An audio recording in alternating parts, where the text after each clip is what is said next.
20 ஆண்டுகள் கழித்து ரீ-ரிலீஸ் செய்யப்பட்ட நடிகர் விஜய் நடித்த திரைப்படம் சச்சின் இன்று வெளியானது.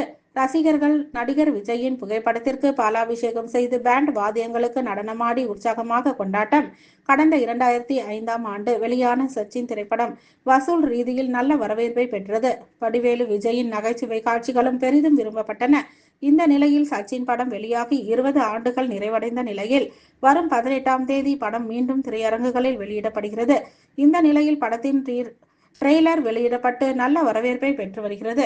20 ஆண்டுகள் கழித்து இன்று காஞ்சிபுரத்தில் பல்வேறு திரையரங்குகளில் இன்று சச்சின் திரைப்படம் ரீ-ரிலீஸ் ஆனது. காஞ்சிபுரம் பாபு திரையரங்கில் ஏராளமான விஜய் ரசிகர்கள் ஒன்றிணைந்து நடிகர் விஜய் புகைப்படத்திற்கு பாலாபிஷேகம் செய்தும் பட்டாசு வெடித்தும் பேண்ட் வாத்தியங்களுக்கு நடனமாடி உற்சாகமாக கொண்டாடி வருகின்றனர். ஏற்கனவே கடந்த சில மாதங்களுக்கு முன்பு நடிகர் விஜய் நடித்த கில்லி ரீ-ரிலீஸ் செய்யப்பட்டு பெரும் வரவேற்பு பெற்றது குறிப்பிடத்தக்கது.